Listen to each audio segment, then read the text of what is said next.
All right, the average person has roughly 100,000 hairs on their head, according to the Harvard scientists who study that kind of thing. But for many Black women, every one of those strands, coils, and curls has been the topic of discussion, and in some cases, discrimination at some point in their lives. That's right. Our sister station in Columbus, Ohio, partnered with a nonprofit for a panel discussion with women of different ages and perspectives. Rochelle Aline has the story of their beautiful roots. First of all, thank you guys. Womanhood is not a universal experience. We're here to talk about our hair. A quick poll of 8 Black women across 4 generations about their hair makes that clear. What was the style growing up? When I was younger, it was like you had like 4 braids when your mama did them. If it wasn't dyed and layered and asymmetrical, you really wasn't. You really wasn't cool.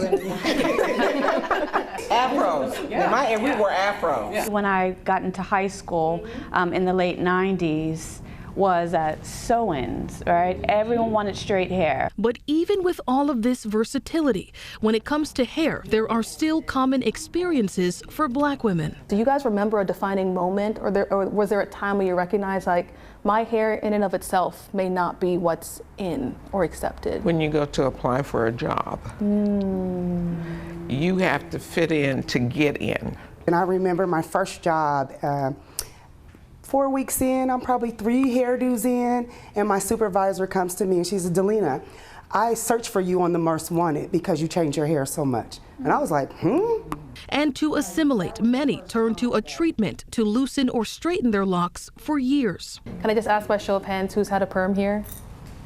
Wow. And can I clarify, are we talking a perm or a relaxer? Because those are 2 different things, right? You're right. So I guess a relaxer. I know sometimes we use it interchangeably. So yeah, a relaxer. Yeah. Every single. I mean, most. I'm the anomaly. Most Black women have had a relaxer at some point in their life. Starting at 8. And now health concerns are turning many of those women off. 2013, I decided there was no more relaxers for me. It's because my first cousins, we've all been getting relaxers since 8 and 9 years old.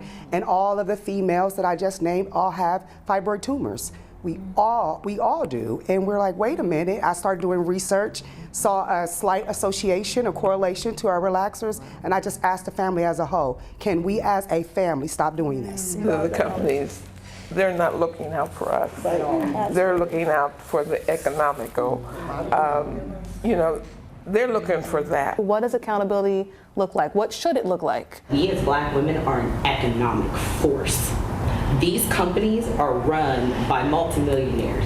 We have power in our economic voice. And I think it's the exposure, to your point too, right? Making it widely known, putting the labels on there, the warning, right? Leaving it, up to the buyer, but make it known. I think accountability starts within the community, because if we don't educate each other, how can we collectively rise up and say we don't want to support this brand? Through this conversation, I hope it will spark other people to think about not only our conversation and what's in our products and how we do our hair, but to think about why do these Black women have to have a conversation around this. We have to talk to our children, the ones that we touch, about loving your hair the way it is.